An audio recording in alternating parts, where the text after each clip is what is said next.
بسم اللہ الرحمن الرحیم۔ اگر مرد ایک ایسی عورت سے ہم بستری کرے جو کہ اس کی بیوی نہیں ہے تو یہ زنا کہلاتا ہے۔ ضروری نہیں کہ ساتھ سونے کو ہی زنا کہتے ہیں، بلکہ چھونا بھی زنا کا ایک حصہ ہے، اور کسی پرائی عورت کو دیکھنا آنکھوں کا زنا ہے۔ زنا کو اسلام میں ایک بہت بڑا گناہ شمار کیا گیا ہے، اور اسلام نے ایسا کرنے والوں کی سزا دنیا میں ہی رکھی ہے، اور مرنے کے بعد اللہ اس کی سخت سزا دیں گے۔ زنا کی سزا کیا ہے اور اس کے بارے میں قرآن و حدیث میں کیا احکامات ہیں، اور ایسی کون سی 3 عورتیں ہیں جن پر زنا کی سزا عائد نہیں ہوتی، اگرچہ ان پر زنا کا جرم ثابت بھی ہو جائے لیکن ان پر شرعی حد لاگو نہیں ہوگی۔ حضرت محمد صلی اللہ علیہ وسلم نے فرمایا، مومن ہوتے ہوئے تو کوئی زنا کر ہی نہیں سکتا۔ اللہ تعالیٰ قرآن پاک میں فرماتا ہے، اور دیکھو زنا کے قریب بھی نہ جاؤ، یہ بے حیائی اور برا راستہ ہے۔ اگر زنا کرنے والے شادی شدہ ہوں تو کھلے میدان میں پتھر مار مار کر مار ڈالا جائے، اور اگر کنوارے ہوں تو 100 کوڑے مارے جائیں۔ آج کل دیکھنے میں آیا ہے کہ اس گناہ میں بہت سے لوگ شامل ہیں،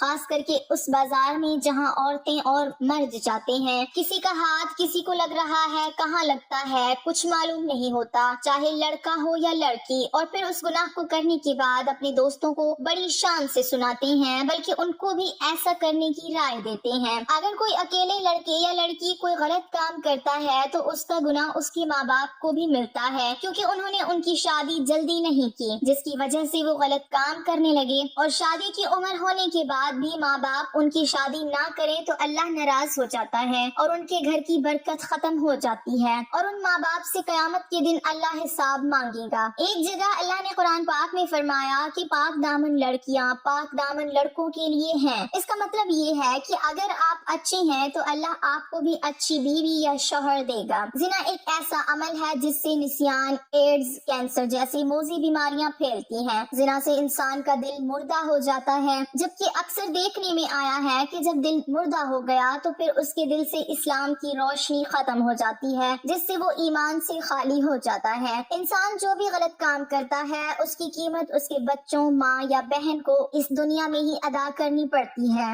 امام شافعی رحمۃ اللہ علیہ کہتے ہیں کہ زنا ایک قرض ہے، اگر تو ایسا قرض لے گا تو تیرے گھر سے یعنی تیری بہن بیٹی سے وصول کیا جائے گا۔ اس کبیرہ گناہ کی اور بھی سزائیں ہیں، لہٰذا خود بھی اس سے بچیں اور اپنے دوستوں کو بھی بچائیں۔ اگر آپ نے اپنا جنسی قصہ اپنے دوست سہیلی کو سنایا اور اس کے دل میں بھی ایسا کرنے کی بات آ گئی اور اس نے وہ کام کر لیا، اس کا گناہ آپ کو بھی ملے گا، کیونکہ آپ نے ہی اس کو غلط راستہ دکھایا ہے۔ قرآن و حدیث میں ہمیں زنا کی سزا اور اس کے برے ہونے کے بارے میں بتایا گیا ہے۔ اللہ تعالیٰ فرماتے ہیں، زنا کے قریب بھی نہ جاؤ، یہ بے حیائی اور برا راستہ ہے۔ زانیہ اور زانی کو کوڑے مارو، ہر ایک کو ان دونوں میں سے 100 کوڑے۔ اسی طرح نبی کریم صلی اللہ علیہ وسلم نے فرمایا، شادی شدہ مرد اور عورت زنا کریں تو دونوں کو سنسار کر دو، یہ اللہ کی طرف سے سزا ہے۔ زانی ایمان کی حالت میں زنا نہیں کرتا، یعنی جب وہ زنا کرتا ہے تو ایمان سے خالی ہو جاتا ہے۔ رسول اکرم صلی اللہ علیہ وسلم سے بڑے گناہوں کے بارے میں پوچھا گیا تو آپ صلی اللہ علیہ وسلم نے فرمایا، ہمسائے کی بیوی سے گناہ کرنا بڑے گناہوں میں سے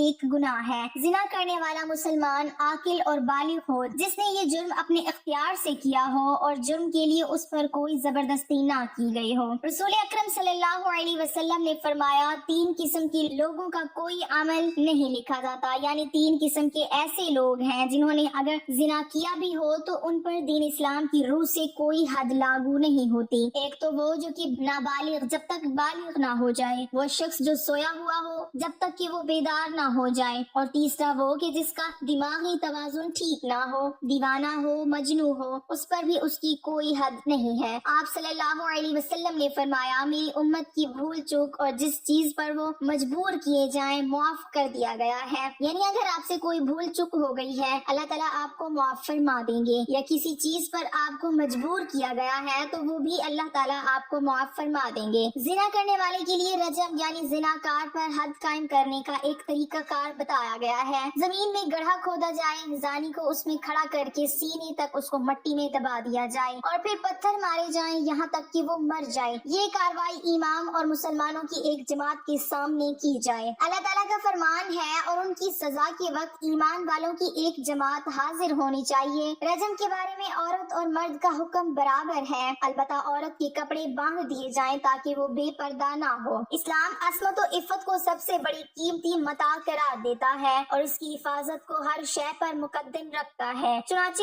زنا اسلامی معاشرے میں انتہائی گھناؤنا اور بدترین جرم ہے اور اسلامی تعزیرات میں اس جرم کی سخت ترین سزا مقرر ہے۔ اللہ تعالیٰ سورہ بنی اسرائیل میں فرماتا ہے اور زنا کے قریب مت جاؤ، بلا شبہ وہ بے حیائی اور برا راستہ ہے۔ اس آیت کریمہ میں زنا سے اس طرح روکا گیا، زنا نہ تو کرو بلکہ زنا کے قریب ہی نہ جاؤ، جس سے معلوم ہوتا ہے کہ زنا ایک بہت ہی بری چیز ہے۔ حضرت عبداللہ بن مسعود رضی اللہ تعالیٰ عنہ فرماتے ہیں کہ میں نے رسول اکرم صلی اللہ علیہ وسلم سے پوچھا کہ سب سے بڑا گناہ کون سا ہے؟ آپ صلی اللہ علیہ وسلم نے فرمایا سب سے بڑا گناہ یہ ہے کہ تم اللہ کے لیے شریک ٹھہراؤ حالانکہ اس نے تم کو پیدا کیا ہے۔ میں نے پوچھا اس کے بعد کون سا بڑا گناہ ہے؟ فرمایا یہ کہ تم اس خوف سے اپنے بچے کو قتل کر دو کہ وہ تمہارے ساتھ کھانا کھائے گا۔ میں نے پوچھا پھر کون سا بڑا گناہ ہے؟ آپ صلی اللہ علیہ وسلم نے فرمایا یہ کہ تم اپنے پڑوسی کی بیوی سے زنا کرو۔ ابتدائی اسلام میں زنا کی سزا یہ تھی کہ زنا کرنے والی شادی شدہ عورتوں کو تاحیات گھروں میں بند کر دیتے تھے